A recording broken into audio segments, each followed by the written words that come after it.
Hey class, I just made you a 10-minute video. It was amazing and insightful and funny, and then I realized I hadn't recorded my browser screen, so I'm Googling the answer and trying to figure it out.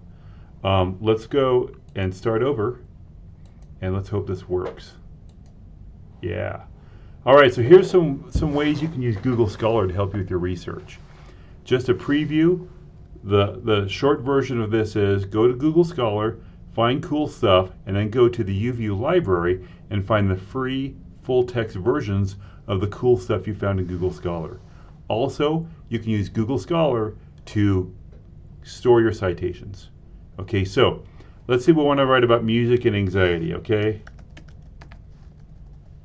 You type in a search,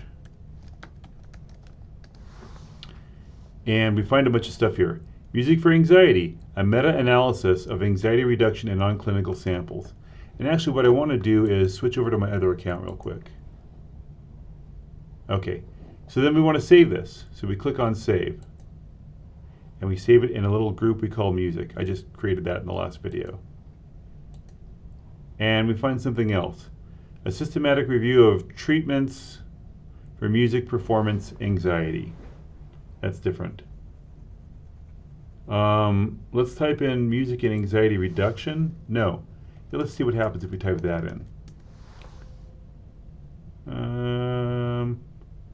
All right, relaxing music for anxiety control. That looks pretty cool. We save it to our little music list there of stuff. Here we go. Here's something that for some reason showed up much higher in the list in my previous video. The anxiety and pain reducing effects of music interventions, a systematic review.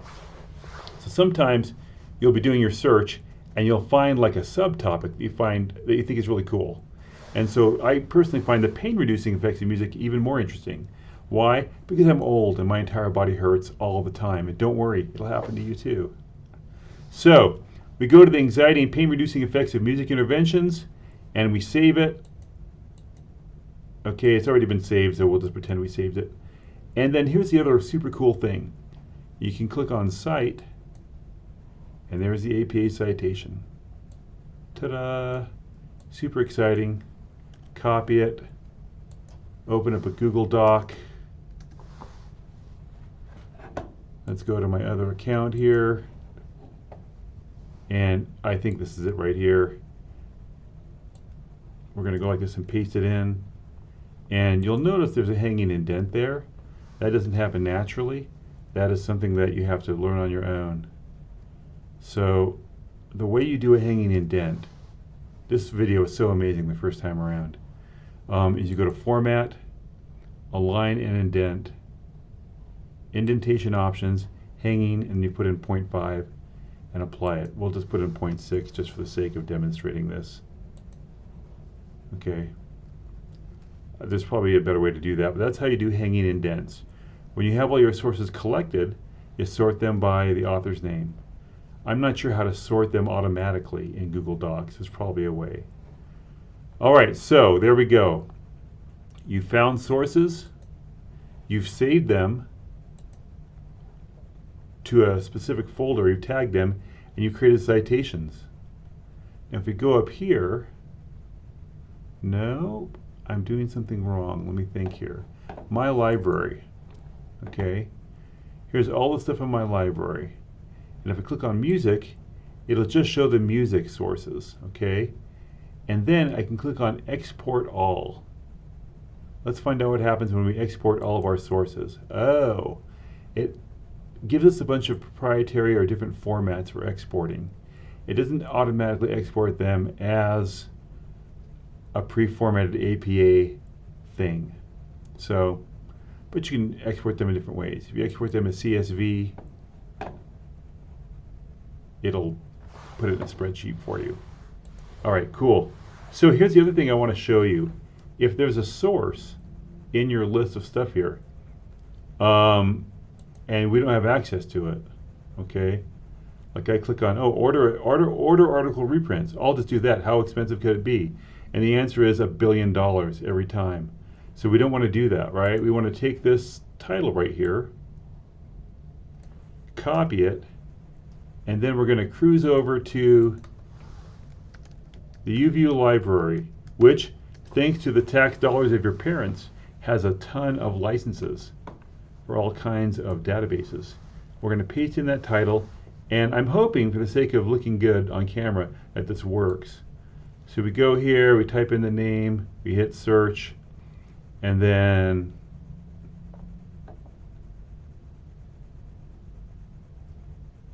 here we go. There's different stuff here. It may not have the exact thing we want always. So this time it kind of didn't work. No, it did work. There it is, pediatric population. And then here it is over here. So now we've got a really narrow topic.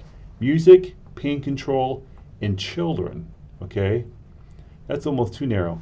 Something else to keep in mind as you go through and look at sources is you'll see language like a systematic review, or you'll see language like, let's see here if I have examples. You'll have a literature review, a systematic review, or also a meta-analysis. Those are all different names for articles that combine tons of other research and summarize it for you, which can be enormously useful. If you read a systematic review, a meta-analysis, and a literature review, you're going to know more about music and pain management than most people in Utah County. All right? It's kind of cool.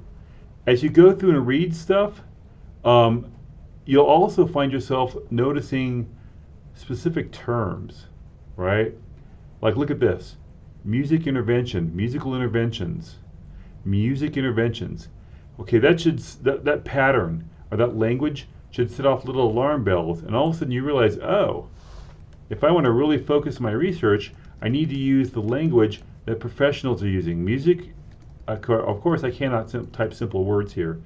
Music intervention, okay, pain, and I'm going to throw a Hail Mary pass here and type in college students and see if I find something really specific here.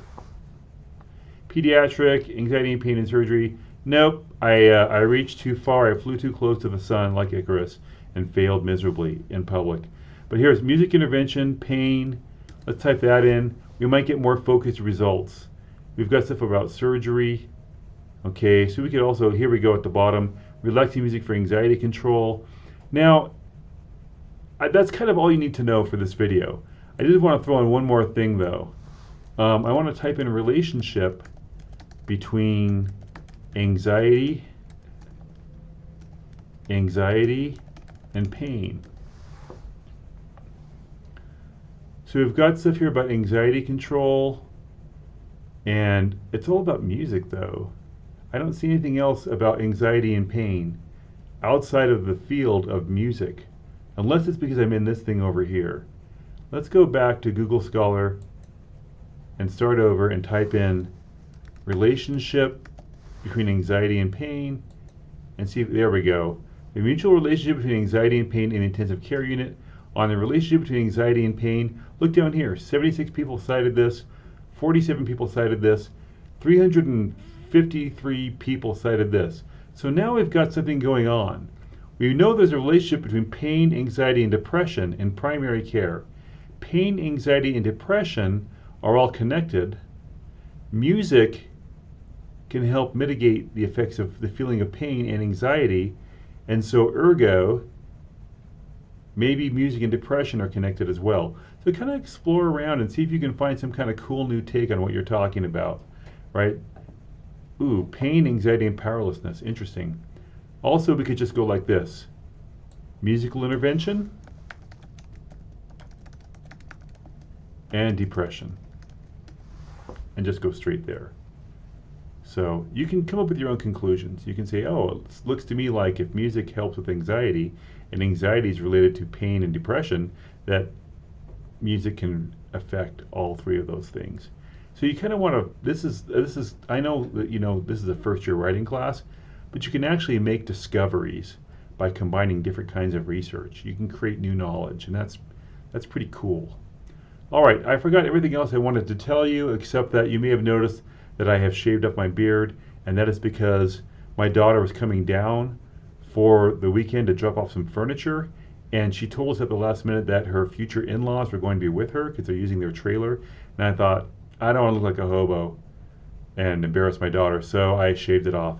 And now I look like a long gray-haired Muppet instead. All right, I hope you're having an awesome time. Continue to be awesome, and let me know if you have any questions in the responses. And don't forget to click like and subscribe.